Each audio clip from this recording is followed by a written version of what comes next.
আসসালামু আলাইকুম ভিউয়ার্স, কেমন আছেন সবাই? আশা করি ভালো আছেন।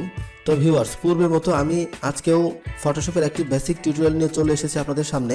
আজকের ভিডিওতে আমি শেয়ার করব ভিউয়ার্স, ফটোশপে জমাকৃত যে রিসেন্ট আইটেম আছে এগুলো কিভাবে আপনারা ডিলিট করতে পারেন। তবে তার পূর্বে বলে নিচ্ছি বন্ধুরা, আপনি যদি আমার চ্যানেলে নতুন দর্শক হয়ে থাকুন তাহলে অবশ্যই চ্যানেলটি সাবস্ক্রাইব করে দিবেন, আর যদি অলরেডি সাবস্ক্রাইব করে থাকুন তাহলে অসংখ্য ধন্যবাদ। লাইক, শেয়ার, কমেন্ট করতে ভুলবেন না। আমি আর বেশি বকবক না করে আমার টিউটোরিয়াল শুরু করতে যাচ্ছি বন্ধুরা। তার জন্য আমি প্রথমে আমার ফটোশপ 2021 ওপেন করে নিচ্ছি।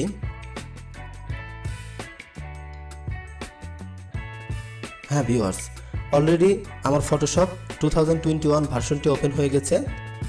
তো এখন ভিউয়ার্স, আপনারা এই যে রিসেন্টলি যে আইটেমগুলো দেখতে পারতেছেন, এই আইটেমগুলো ডিলিট করার জন্য উপরে যে মেনুবার দেখতে পারতেছেন, এই ফাইল, এডিট, ইমেজ, লেয়ার, এখান থেকে যে প্রথম মেনুবার আছে ফাইল, মেনুবারের যে প্রথম অপশনটা ফাইল, এখানে আপনি ক্লিক করে দিবেন। ক্লিক করে দেওয়ার পর যে রিসেন্ট আছে, এই রিসেন্টে মাউস কার্সারটি নিয়ে আসলে ডান পাশে শো করবে যে জমাকৃত আইটেমগুলো সবগুলো এখানে শো করবে। তো তার নিচে ক্লিয়ার রিসেন্ট ফাইল লিস্ট এখানে শো করবে। তো আপনি এখান থেকে ক্লিয়ার রিসেন্ট ফাইল লিস্টে ক্লিক করে দিলে আপনার সবগুলো ক্লিয়ার হয়ে যাবে। অথবা আপনি ক্রিয়েট এ নিউতে ক্লিক করে আপনি যদি কোনো ফাইল ওপেন করেন, আমি 1920x1080 উইডথ এবং হাইট রেখে আমি একটি ফাইল ক্রিয়েট করলাম। ফাইলটি ক্রিয়েট করার পর বন্ধুরা, এখনও আপনারা এখান থেকে সেমভাবে ওই ফাইলে গিয়ে ওপেন রিসেন্টে গিয়ে আপনারা ডিলিট করতে পারবেন।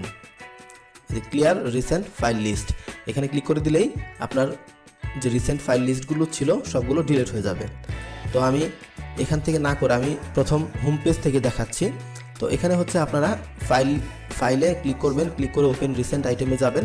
রিসেন্ট আইটেমে গিয়ে নিচে যে ক্লিয়ার রিসেন্ট ফাইল লিস্ট এখানে আপনারা ক্লিক করে দিবেন। আমি একটি ক্লিক করে দিলাম। এই যে অলরেডি রিসেন্টলি যতগুলো আইটেম ছিল সবগুলো ডিলিট হয়ে গেছে। Thank you very much, thank you for this watching full ভিডিওতে বুঝতে যদি কোনো সমস্যা হয় তাহলে অবশ্যই কমেন্ট করে জানাবেন। আসসালামু আলাইকুম।